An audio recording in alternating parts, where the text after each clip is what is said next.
If you're looking for more MCAT cars practice, go to jackwestin.com, click on practice, check out his cars daily passages right to your email inbox. This is the MCAT Cars Podcast, session number 42.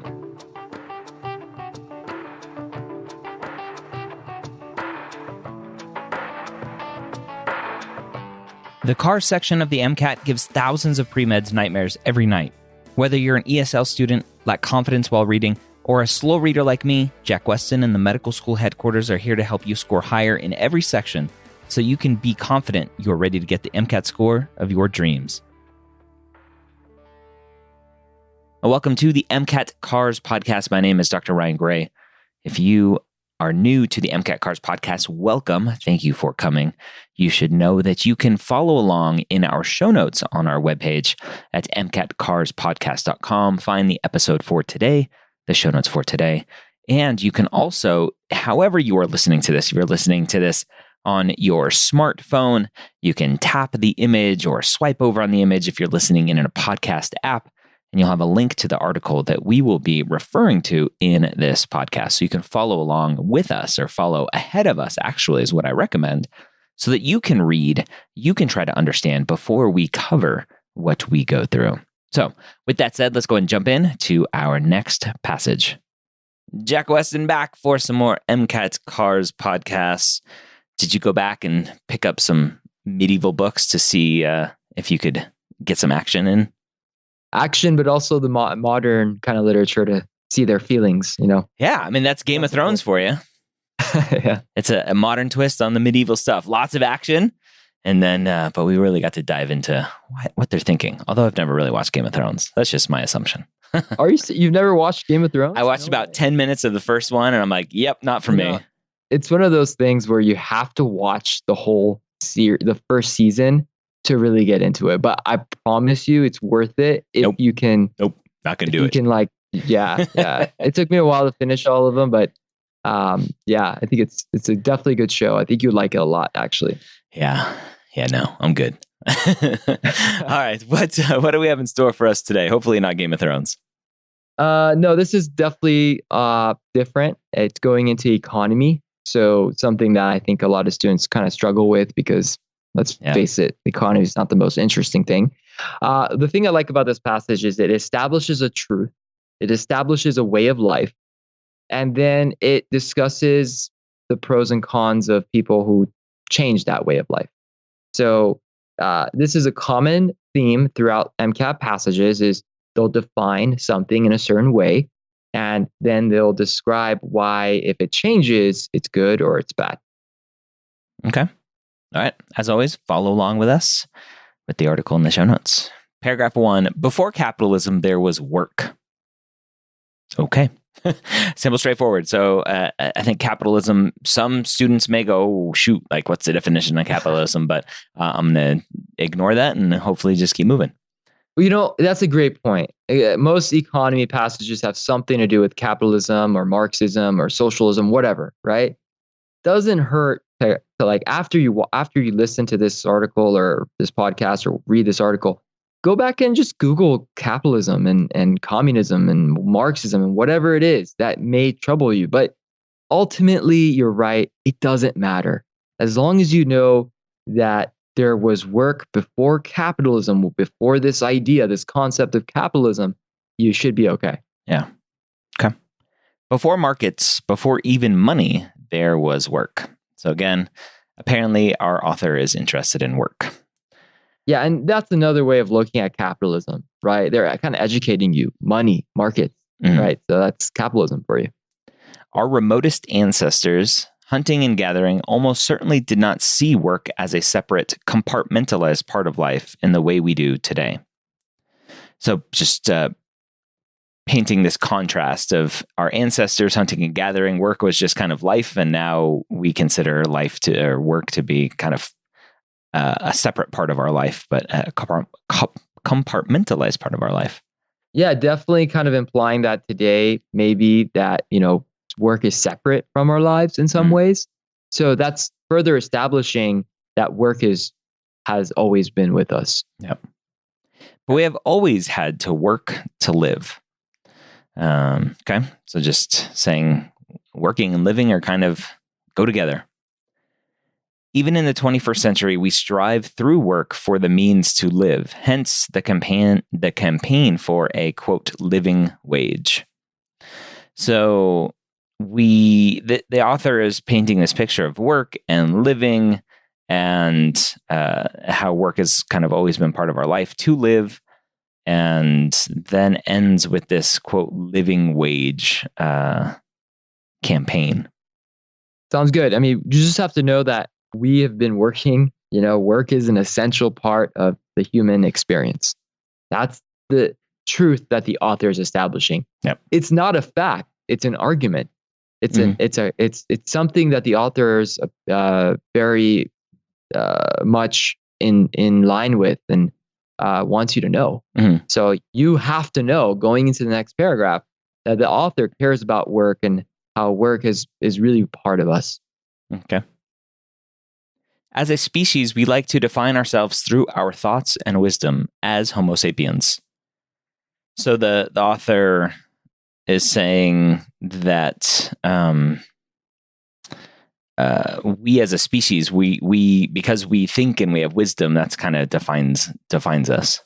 Yeah. Now that's so weird. We just went from capitalism working to what it means to be human. Yeah. What it means. So, you have to go with it. This is a transition probably to something else that will come back and relay or retouch on this work idea. Yeah. Right. But don't be afraid, just because it's going into a new direction. A lot of times students start like just thinking, oh, this is so important. I have to write this down. I have to really know this. This is kind of fluff, and where is it going? Where are we going with this? I like to use these kinds of sentences as bad answer choices, and the MCAT does the same. Yeah. So be careful. Let's keep reading and let's see kind of where it's headed here. Okay. But we could as easily do so through the way we consciously apply effort towards certain goals by our work as Homo laborans. So the author is saying, kind of getting back onto his work workhorse here, to say, look, we define ourselves through thoughts and wisdom, but we could also define it by how we work towards our goals. Yeah, I mean, the author's trying to be witty here, right? Yeah. Homo laborans, right? Or laborans. I mean, there's no such thing really, but you're a labor, you're working, you're a human that works. So it's going back to that idea on how we're working. We work all the time, right? It's part of our lives. Mm-hmm. Okay. It nonetheless took two revolutions, one agricultural and one industrial, to turn work into its own category. So now we have this twist into the industrial and agricultural revolutions. And I'm like, oh, shoot, like what's coming next? And then he says to turn work into its own category. So he's kind of letting us know when potentially this separated into its own compartmentalized part of life, as he mentioned in the first paragraph. Yeah, exactly. It goes back to that first paragraph. We were working, living and working were kind of the same. Now we kind of have a separation. Now it does mention this agricultural and industrial revolution. Whatever, it doesn't matter. You should know it just happened after this stuff. Okay. Paragraph 3, industrial capitalism sliced and diced human time into clearly demarcated chunks of work and leisure. So the industrial capitalism is the one that the author says. So in the previous paragraph, there's an agricultural and industrial revolution, and the author is saying it's the industrial revolution or the industrial capitalism. Exactly. Yeah. So not only can you call industrial and agricultural revolution that, right, just industrial and agricultural, you can also kind of connect it to capitalism. Mm-hmm. So the author could use any of these words: industrial, capitalism, agricultural revolution. You should know that they all symbolically mean the same thing. They all refer to a new way of life, a new scenario, a change, some kind of change in society. Mm-hmm. Okay. Work was then bundled and packaged into one of the most important inventions of the modern era, a job.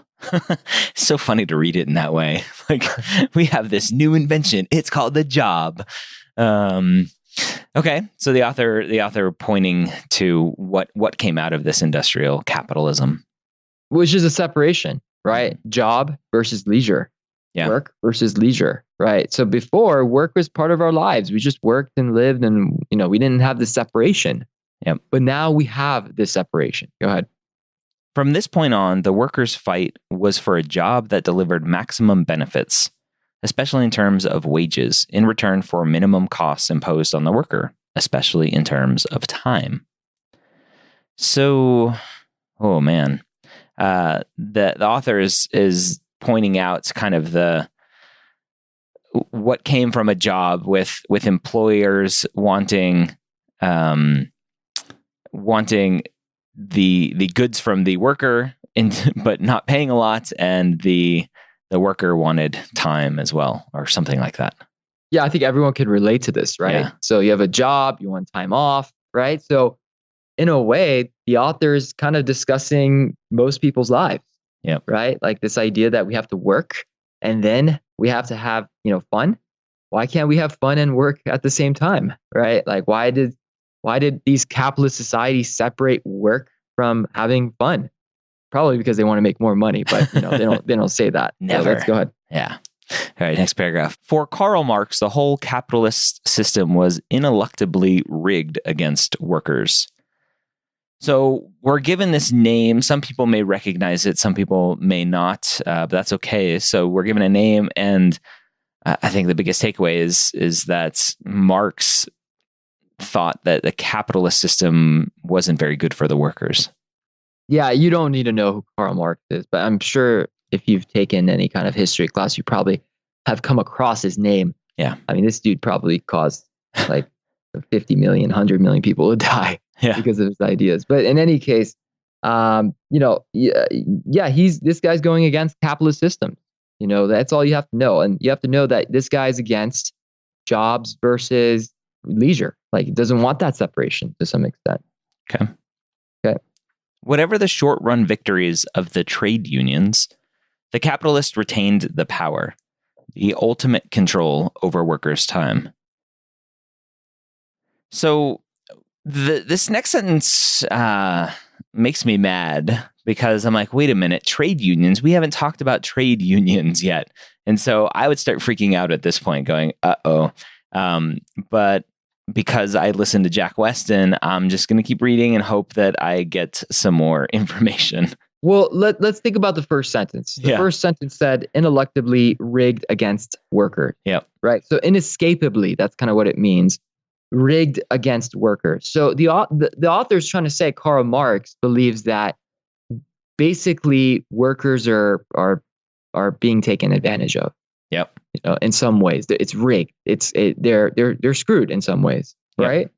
And so whatever the short run victories of the trade unions, the capitalists retain the power. So regardless of these unions that workers have, right? Workers usually have unions. They kind of protect their interests. Capitalists kind of end up winning anyway. Anyone who separates the job from leisure is winning somehow. Okay, but again, you don't have to worry too much about that, as long as we're discussing kind of the negatives or some kind of problems with this capitalist society. Go ahead. All right. And the worker would remain forever alienated from their work. So I guess this is saying Marx's thought is the bosses hold all the power, and the workers are going to forever be alienated from their work, meaning I guess that they just don't like it. They're I don't know how to transition abused, alienated. You can say abused, something like that. I mean, it does say that the capitalist people have ultimate control over workers' time. Yeah. So these workers are just working, right? And that's the alienation. Yeah. Right. They're being taken advantage of, really. Mm-hmm. Yeah. Definitely not a win-win. Yeah. All right. The goal was to assert sovereignty over our own time, free of the temporal control of the capitalist. able, quote, to hunt in the morning, fish in the afternoon, rear cattle in the evening, criticize after dinner.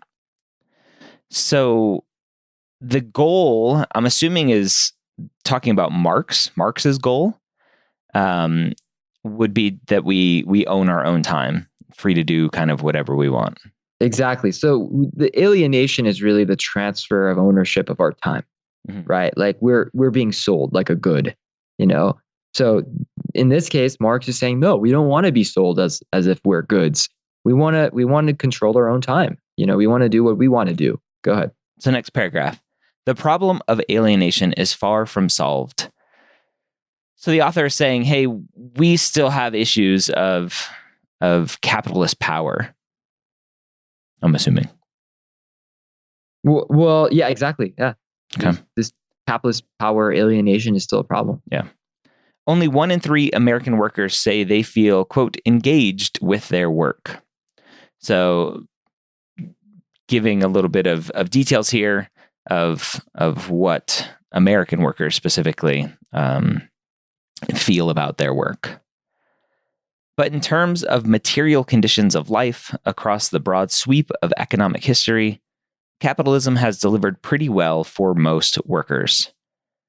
So the author is saying, okay, 1 in 3 people aren't engaged with work, but hey, capitalism has done a lot to make our lives better. Okay. Wages rose, hours fell, life mostly got better.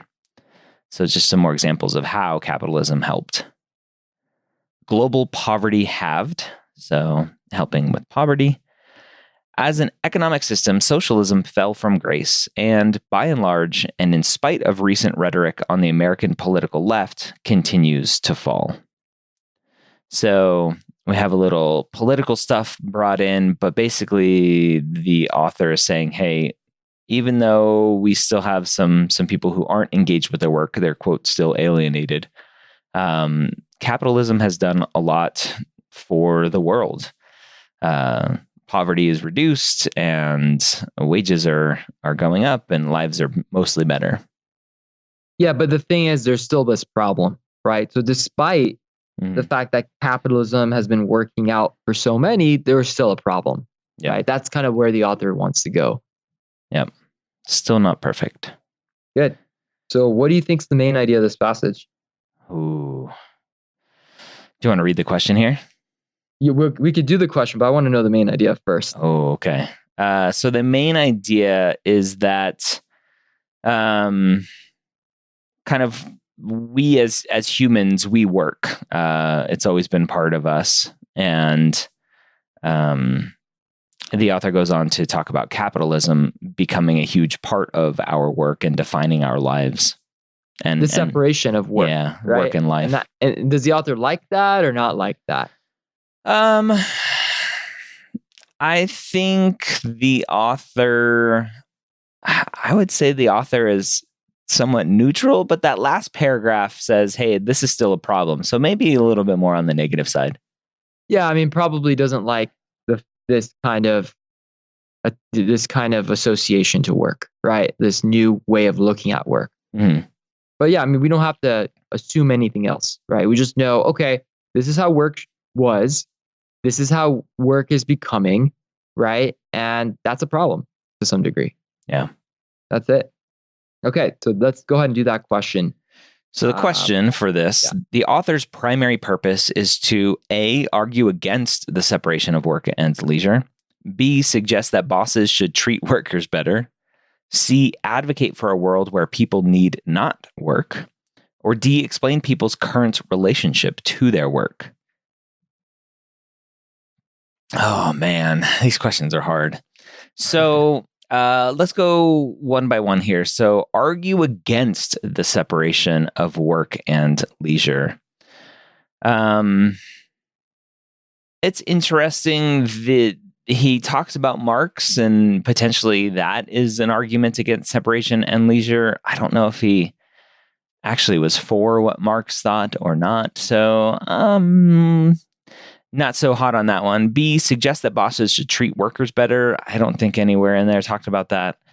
C, advocate for a world where people need not work. I think that isn't necessary. I think that's the worst answer of all, because the author's saying, hey, work has just always been part of our life. So to say that humans don't need to work is just not true.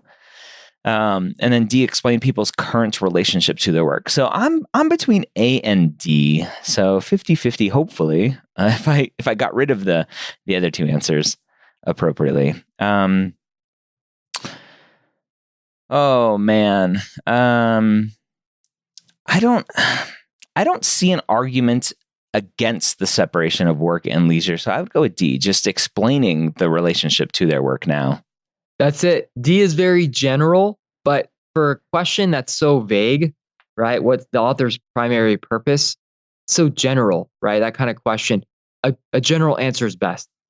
And you're right. We don't really argue against separation of work and leisure. Now, that might be implied, right? That the author doesn't like it, but argue against means that we actually say something negative about work and leisure, right? Like separation of work and leisure. The author never says we should not do work and leisure because it's going to hurt the people's morale. It doesn't say that directly. Yeah. Right. But in general, the passage is about how people work and how now it's separated. So that's kind of the relationship of it, right? So D fits this passage the best.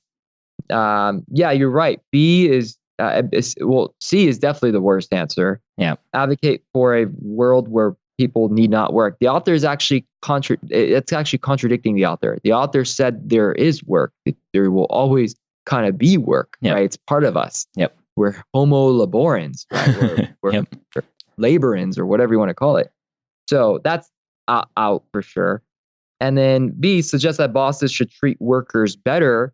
That's not bad, but that's not the primary purpose. You know, and that it's probably something that like the author never even said. Just that's what's happening, and probably the author wants better working conditions. I mean, that's something we can agree on, but that's not the point of this passage, right? Yeah. It's about work and how work is associated to our lives, right? And that's why, in this case, D would be the best answer. The way I break it down in my course is a little different, but I think you really thought about what you were reading, Ryan. You were really thinking about these answer choices and why they could be right or why they could be wrong. And that's critical thinking. Yeah. That's thinking, that's something that a lot of students are not aware of, or just they don't realize that that's what they should be doing. They just look at the answers and they just guess. You got to use your brain. It's going to hurt you a little bit. It's going to make you tired when you use your brain. So that's kind of what I try to instill in my students is use your brain, and the only way you can do this is if you actually read the passage, because if you don't really read the passage well, you're going to be stuck. All these answer choices sound great. They all sound similar to one another. All right, there you have it. Another awesome MCAT Cars podcast for you. Session 42 here of the MCAT Cars podcast. I can't believe it's been almost 1 year. Obviously, 52 episodes would be a year. I'm excited to continue on with this podcast. If you have suggestions for how to make this podcast better, just shoot me an email, ryan@medicalschoolhq.net. And don't forget to go check out Jack Westin at jackwestin.com. Get his free daily Cars passages right in your email inbox. Have a great day. We'll see you next time here on the MCAT Cars podcast.